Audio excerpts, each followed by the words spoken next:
Some of you I know are familiar with this, but our wider Unitarian Universalist Association is in the process of reviewing and rewriting Article 2 of the bylaws. To you probably know that as our 7 principles and 6 sources, and if you are brand new today, that's kind of a benchmark guiding document for us. So it's a big deal, especially for religious geeks like myself. At our national meeting in June, delegates voted to move forward with a particular draft in mind. At the next annual business meeting in June, delegates from our congregations will vote to adopt this new language or to hold on to what we currently know. For now, today I want to remind us of the focus of the latest draft that's been released. And here's an image that I want to share with you. So this image is of a chalice with the overlay of the word love in the center. Around it are 6 core values. Those values are interdependence, equity, transformation, pluralism, generosity, and justice. And there's a very lengthy text that accompanies this image. The text is in October's Tapestry newsletter, if you want to see the whole thing. But this image really summarizes the idea that emerged from workshops and listening sessions, from organizations and individuals, clergy and laity, what they had to say about this in years of conversation. I'm not going to go too far into the process of rewriting Article 2, but this month, with love as our theme in worship, I would be remiss if I didn't point out that we are in a big national conversation about claiming that the center of our faith might be love. Now, when introducing Unitarian Universalism, I typically start by defining these 2 words, Unitarianism and Universalism. Most of you have heard this before. For some of you, I apologize. However, if you cannot repeat this or say it in your own words, I don't apologize at all. Our faith tradition is a bit complex, but we should know where these 2 pieces of our name come from. Unitarianism can be understood most simply as a contrast to the Trinity in Christian traditions. Unitarians believe that God was singularly above all else, including Jesus and the Holy Spirit, whatever that is. And this Unitarian view has been around since the earliest days of Christianity. The Council of Nicaea, I think most of us have heard of that, in 325 AD, in large part was called together to settle this question of Unitarian versus Trinitarian debate. The Trinitarians won out, which is why most Christians around the world have been repeating the the Nicene Creed all these years. But the point is, there was a Unitarian perspective that goes way, way, way back. So fast forward about 1,500 years to Harvard Divinity School. Another controversy was brewing there in colonial American Christianity. The Unitarian controversy, they called it. A bunch of liberal ministers and some professors at Harvard were advocating a different interpretation of the Bible than the sort of fire and brimstone predestination of the day. These liberals had the radical idea that we humans had the capacity for moral and intellectual growth, and that it was our responsibility to use that capability to improve ourselves. Rather than pining away as sinners in the hands of an angry God, we were better off working to become better, more loving people. Part of their viewpoint was a Unitarian understanding of God, and that rejection of the Trinity was the most blasphemous thing in those days. So that's what the other Christians started calling them, a bunch of Unitarians.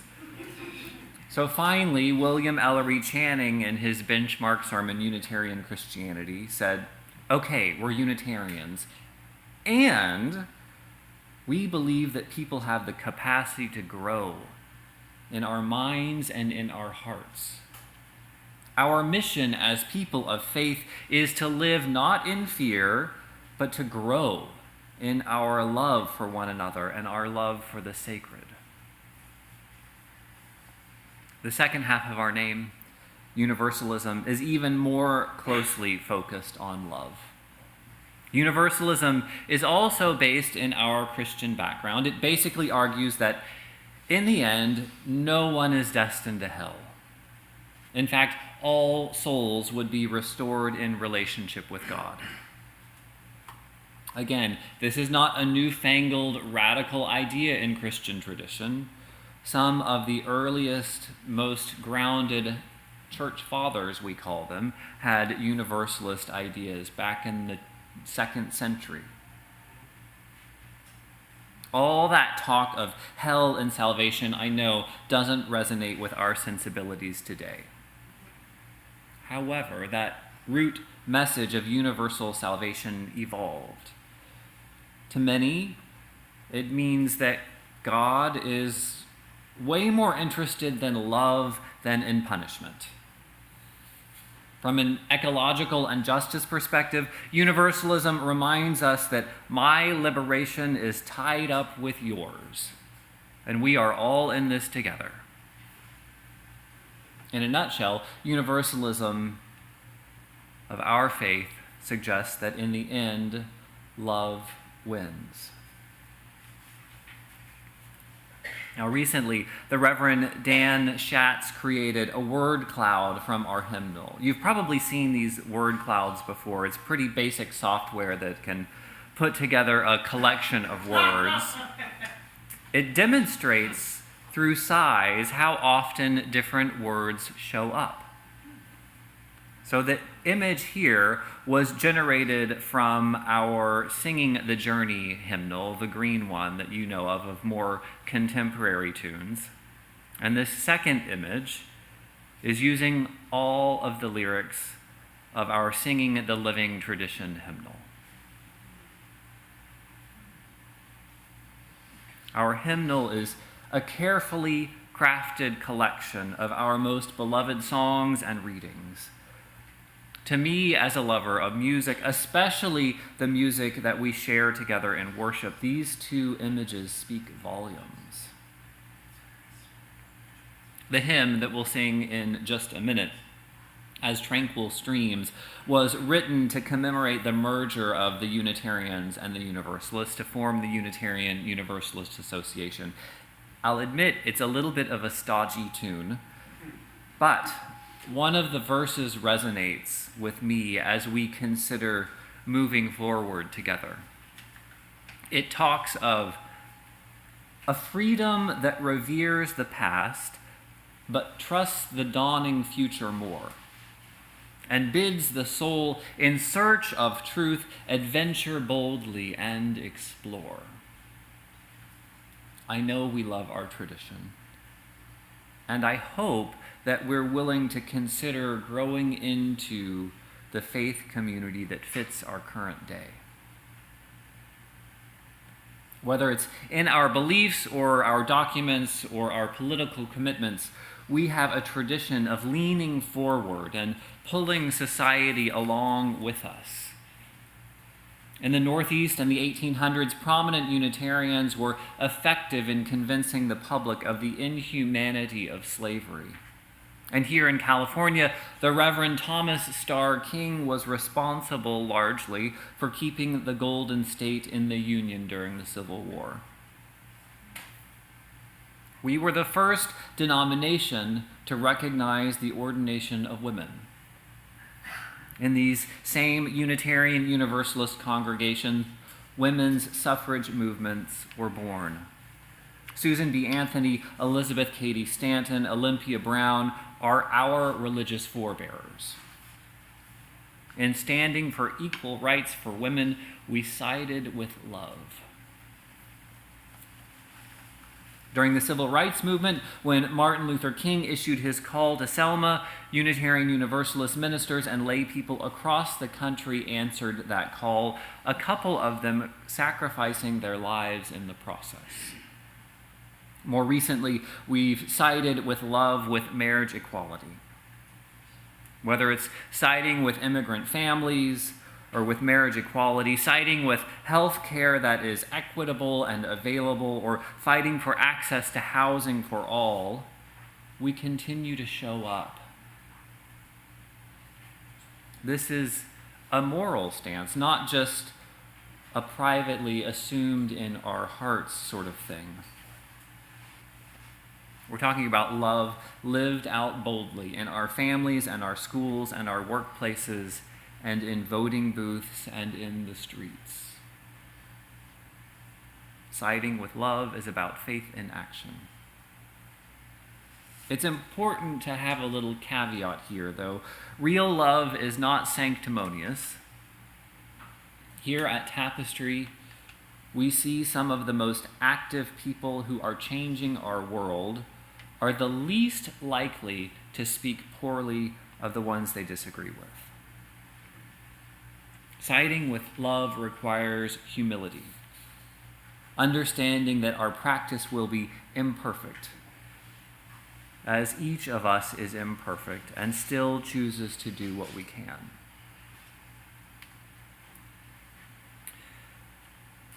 As you may have been reminded in our Time for All Ages, according to some calendars, tomorrow is Columbus Day.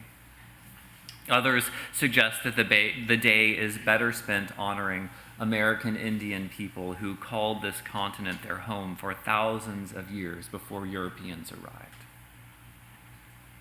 For them, tomorrow is Indigenous People's Day. Does it really harm anyone if Columbus lives on as a cultural hero of sorts? Even if we all kind of know he was a bad guy? Well, yes, it does. The danger of a lie of mythical proportion, a lie like the story of Christopher Columbus, is that it distorts our understanding of the world. Columbus didn't set out to prove the earth was round. By 1492, most educated Europeans already knew that. And he wasn't just a curious sailor. After he landed, his governance of Hispaniola was brutal and tyrannical. Native islanders who didn't collect enough gold had their hands cut off. And his fellow Spanish colonists, if they didn't comply, were executed by hanging. Somehow, I'm still not sure exactly how this happened, the colonists got their message back to the Spanish monarchy about how bad he was, and Spain sent someone to arrest him. In August of 1500, he was brought back to Spain in chains. The Christopher Columbus of cartoons and costumes, the one that is celebrated in parades and the federal holiday, is a bizarre lie. And that lie is an affront to American Indian and Indigenous people around the world. Shifting our attention from Columbus to Indigenous Peoples Day isn't about political correctness, it's about historical accuracy, acknowledging a true history. As we share on the first Sunday of each month here, Tapestry sits at the territorial border of a couple of American Indian groups. The Ahashiman tribe understood its boundary to be from northern San Diego all the way up to Aliso Creek. Throughout the territory, there were villages between 35 and 300 residents in each village. While they were independent villages, there were ties that kept them together with ritual and economic trading and social encounters. As a result of colonization, their language became extinct in the 20th century, but today, the tribe is working to revive it with several members actively studying and learning from records that they found from 1933. To our north, in the Los Angeles Basin and spreading all the way south to Laguna Beach, is the Tongva or Kizh Nation. Their territory covered 4,000 square miles. At the time Europeans first made contact, the tribe's population was 5,000 to 10,000 people. In 1771, Mission San Gabriel Archangel was constructed, marking the beginning of the decline of those people. First, they resisted Spanish rule, but then Mexico gained independence from Spain, and following the Mexican-American War, California became a part of the United States. And through all of that chaos, a toxic mixture of treaties and promises to the native people buried their land rights in some legal mess. Today, around 1,700 people identify themselves with the Tongva tribe. However, they don't subscribe to any single organization or tribal government. In fact, as I found this week in a little bit of confusion, the very name of the tribe is disputed. Some prefer Tongva, a name recognized by the federal government, and others prefer Kizh, a name more in keeping with their own language. Rather than siding with one of the two groups in an internal conflict, I choose to acknowledge both names, even though it's for one group of people. Perhaps the most important thing to recognize today and tomorrow is that American Indians are not just history or folklore. They are living and struggling to make life in this colonized world. There are an estimated 4 to 7 million Native Americans living in the United States today. That's roughly 2% of the population. That's a similar size to the Jewish community in the United States. Here in Southern California, to this day, the Tongva and Kizh and Ahoshimon tribes struggle to protect and in some cases reclaim the land that is sacred to them. Along with the other tribes that span the continent, they are pleading with the rest of us to take our responsibilities to the earth seriously. Tomorrow on Indigenous Peoples Day, there are lots of options for honoring the people that called this place home first. Perhaps you want to appreciate some art or shop from indigenous-owned businesses. This week I realized that my collection of children's books is woefully lacking in stories from indigenous authors, so I fixed that. In fact, if anyone wants to borrow a couple of picture books, you're welcome to do that. They're in my office. I invite you to spend a little more time learning and perhaps sharing what you have learned with someone else. I will warn you, though, this type of learning is really, really uncomfortable. As I spoke about last week, choosing love requires a vulnerability. Risk is part of deep personal relationship. And risking a broken heart also happens when we side with love on justice issues. Learning about the real history of Columbus, learning about the American Indian residential boarding schools, learning about the way that committing genocide against American Indians was a stepping stone into American political success. All of that is heartbreaking stuff. Perhaps I can make the invitation more appealing. Instead of heartbreaking, what if we talk about a willingness to have hearts broken open? We cannot be about healing the world if we're not first willing to open our hearts to the brokenness around us. When caring for someone in need, the least we can do is acknowledge the reality of their hurt. I mean, that could be a nurse in an emergency room recognizing the pain of a broken arm. Or more to the point today, any caring for marginalized communities calls us to take an honest look of what that community has experienced. When a person or community has suffered a traumatic event, the least we can do is acknowledge that that pain is real.